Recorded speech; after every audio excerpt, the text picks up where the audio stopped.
പാർട്ട്ണർഷിപ്പിൽ business ചെയ്തിട്ട് ഒരുപാട് പണി കിട്ടിയ ആൾക്കാർ നമ്മുടെ മുന്നിലുണ്ട് എന്നുള്ളതാണ്. അതിനുള്ള മെയിനായുള്ള കാരണം എന്താണെന്ന് വെച്ചിട്ടുണ്ടെങ്കിൽ നമ്മൾ പഴയ ഒരു സിസ്റ്റം ഫോളോ ചെയ്യുന്നതുകൊണ്ടാണ് മിക്കവാറും കാരണത്താൽ നമുക്ക് ആ ഒരു പ്രശ്നം കിട്ടാനുള്ള സാധ്യത. കാരണം നമ്മുടെ പാരൻസ്, നമ്മുടെ ഗ്രാൻഡ് പാരൻസ് ഒക്കെ പാർട്ട്നേഴ്സിനായിട്ട് ബിസിനസ് ചെയ്ത് വളരെ സക്സസ്ഫുള്ളായ ആൾക്കാരായിരിക്കും.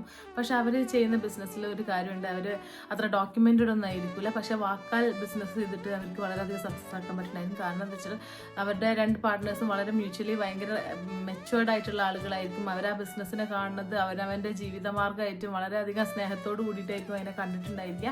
അതിനെ ബേസ് ചെയ്തിട്ട് അവർ രണ്ടുപേരും ബിസിനസ് ചെയ്തിട്ടുണ്ടായിരിക്കും, വളരെ സക്സസ്ഫുൾ ആക്കാനും പറ്റിയിട്ടുണ്ടായിരിക്കും. പ്രശ്നം വന്ന വേറെ വിഭാഗം ഉണ്ട്, അതില്ല എന്ന് പറയുന്നില്ല, അങ്ങനെ ഉണ്ടായിരിക്കും. അപ്പം നമ്മളൊക്കെ ബിസിനസ്സിലേക്ക് ഇറങ്ങുമ്പോൾ സ്വാഭാവികമായിട്ടും അത് കണ്ടിട്ട് അതുപോലെ ഫോളോ ചെയ്യാം, അത് കോപ്പി ചെയ്യാം എന്നൊക്കെ കരുതിയിട്ടാണ് നമ്മളും ചെയ്യുന്നുണ്ടായിരിക്കുക.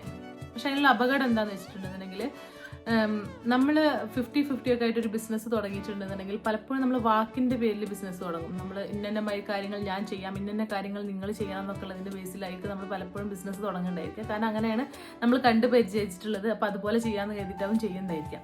പക്ഷെ അങ്ങനെ ചെയ്തിട്ടുണ്ടെങ്കിൽ വാക്കാണ്, അത് എപ്പോഴും മാറാം. മനസ്സിലായോ? വാക്ക് എപ്പോഴും മാറ്റാൻ പറ്റുന്ന ഒരു സാധനം ആയതുകൊണ്ട് തന്നെ ബിസിനസ്സിൽ പ്രോഫിറ്റ് വന്നാലും ലോസ് വന്നിട്ടുണ്ടെങ്കിലും ഒക്കെ നമുക്ക് പ്രശ്നങ്ങൾ വരാനുള്ള സാധ്യത കൂടുതലാണെന്നുള്ളതാണ്. ഇപ്പോൾ ഈ പ്രോഫിറ്റിലിരിക്കുന്ന സമയത്ത് പ്രോഫിറ്റിലാവുമ്പോൾ ഇപ്പോൾ ബിസിനസ്സിൽ എയോ ബിയോ രണ്ട് പാർട്ട്നേഴ്സ് ഉണ്ട്. ആ എ കുറച്ചധികം ഫിസിക്കലി ഇൻവോൾവ്മെന്റ് കൂടുതൽ ബിസിനസ്സിൽ കൊടുത്തിട്ടുണ്ടെങ്കിൽ, അല്ലെങ്കിൽ മെന്റലി ഇൻവോൾവ്മെന്റ് കുറച്ച് കൂടുതൽ കൊടുത്തിട്ടുണ്ട്, മുമ്പ് കുറച്ചധികം വർക്ക് ചെയ്തിട്ടുണ്ട്. അങ്ങനെയാണ് ആ ബിസിനസ്സിലേക്ക് കാര്യങ്ങൾ മുന്നോട്ട് പോയിക്കൊണ്ടിരിക്കുന്നത്. പക്ഷെ ബിസിനസ് പ്രോഫിറ്റബിൾ ആയപ്പോൾ ഈ എക്ക് തോന്നുകയാണ്, ഞാൻ ഇത്രയധികം എഫേർട്ട് ഇട്ടില്ലേ, ഞാൻ ഇത്രയധികം കാര്യങ്ങൾ ചെയ്തിട്ടല്ലേ ഇത് സക്സസ്ഫുൾ ആയത്, പിന്നെ ഞാനത് എന്തിനാണ് ഇത്രയും ഈക്വൽ പ്രോഫിറ്റ് ബിക്ക് ഷെയർ ചെയ്യുന്നത്, അതിന്റെ ആവശ്യമില്ലല്ലോ എന്നുള്ളത്. പക്ഷെ ക്യാപിറ്റൽ എയും ബിയും ഒരുമിച്ചായിട്ട് ഒരേപോലെ ആയിട്ട് ഇട്ടിട്ടുണ്ടായിരിക്കാം. അപ്പോൾ എയുടെ മനസ്സ് മാറാൻ തുടങ്ങും എന്നുള്ളതാണ്.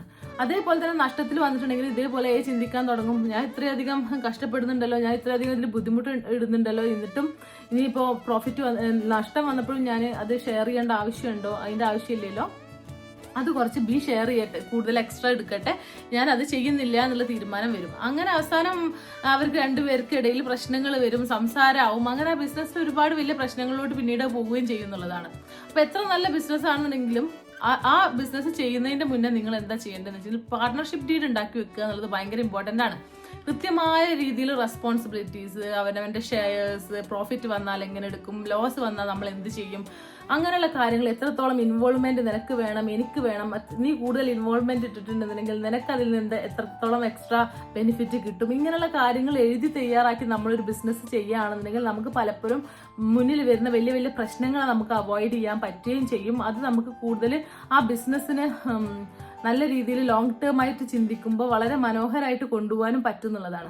ബിസിനസ് നമ്മൾ ഒരിക്കലും ഒരു ലോട്ടറി എടുക്കുന്നത് പോലെ ചെയ്യരുത്. ലോട്ടറി ആകുമ്പോൾ നമുക്ക് കിട്ടി പോയാൽ പോയി എന്നുള്ള രീതിയിലായിരിക്കും പലപ്പോഴും നമ്മൾ ചെയ്യേണ്ടെങ്കിൽ നമുക്കത് കുഴപ്പമുണ്ടാവില്ല. പക്ഷെ ബിസിനസ് എന്ന് പറയുമ്പോൾ നമ്മൾ അത്രയധികം ക്യാപിറ്റൽ ഇൻവെസ്റ്റ് ചെയ്തിട്ട് നമ്മൾ തുടങ്ങുന്നത് ചിലപ്പോൾ നമ്മുടെ ജീവിതത്തിന്റെ സകലമാന സമ്പാദ്യമായിരിക്കും നമ്മൾ അതിനകത്ത് കൊണ്ടുപോയിടുന്നുണ്ടാവുക. ചിലപ്പോൾ സമ്പാദ്യം ആവില്ല, ലോണൊക്കെ എടുത്തിട്ടായിരിക്കും കൊടുത്തിടുന്നുണ്ടായിരിക്കുക. അപ്പൊ അത് തകർന്നു പോയിട്ടുണ്ടെങ്കിൽ സ്വാഭാവികമായിട്ടും ഒരു ബിസിനസ്സുകാരെ അത് ഫൈനാൻഷ്യലി, ഇമോഷണലി, ഫിസിക്കലി, മെന്റലി ഒക്കെ അത് വളരെയധികം ബാധിക്കാനുള്ള സാധ്യത കൂടുതലാണ്. അപ്പൊ ആ ഒരു അവസ്ഥയ്ക്ക് നമ്മൾ എത്താതിരിക്കണം എന്നുണ്ടെങ്കിൽ നമ്മളെ വെൽ പ്ലാൻഡ് ആയി നല്ല ഹോംവർക്ക് ചെയ്ത് പഠിച്ച് മനസ്സിലാക്കി കാര്യങ്ങൾ ചെയ്തിട്ട് വേണം ഒരു ബിസിനസ്സിലോട്ട് നമ്മൾ പാർട്ട്ണറിനെ തെരഞ്ഞെടുക്കാനും. മുന്നോട്ട് പോകുമ്പോൾ പാർട്ട്ണർഷിപ്പ് എങ്ങനെ വേണം എന്നുള്ള കാര്യങ്ങളൊക്കെ അറിഞ്ഞു വെച്ചതിന് ശേഷം മാത്രമേ അത് ചെയ്യാവുള്ളൂ.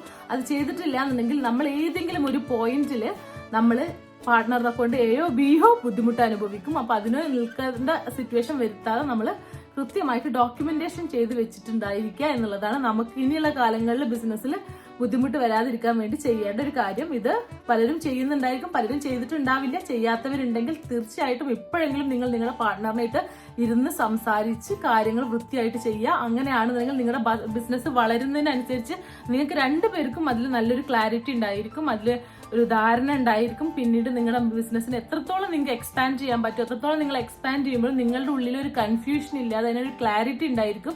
ആ ക്ലാരിറ്റിക്ക് അനുസരിച്ച് രണ്ടുപേരുടെ കഴിവനുസരിച്ച് അതിനകത്തോട്ട് കോൺട്രിബ്യൂട്ട് ചെയ്യും. അതിനനുസരിച്ച് നിങ്ങളുടെ ബിസിനസ്സിന് ഒരുപാട് ബെനിഫിറ്റും കിട്ടും.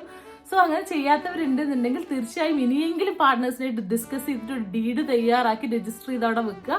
അത് നിങ്ങൾക്ക് പാർട്ട്നേഴ്സിന്റെ ഇടയിൽ മാത്രമല്ല, ഫ്യൂച്ചറിൽ നമുക്ക് പല പ്രശ്നങ്ങൾ ഉണ്ടാക്കാം. മനുഷ്യരുടെ കാര്യങ്ങളാണ്. ആർക്കെങ്കിലും എന്തെങ്കിലും പറ്റിയാൽ തന്നെ അതിൻ്റെതായ കാര്യങ്ങളും വില്ലും കാര്യങ്ങളും ഒക്കെ എഴുതി തയ്യാറാക്കിയ ഡോക്യുമെന്റ്സ് എപ്പോഴും ചെയ്ത് വെച്ചിരിക്കുന്നത് നമുക്ക് നല്ല രീതിയിൽ ബിസിനസ് ചെയ്തു പോകാനുള്ള ഒരു കാര്യമാണ്. അത് തീർച്ചയായും ചെയ്തിരിക്കുക.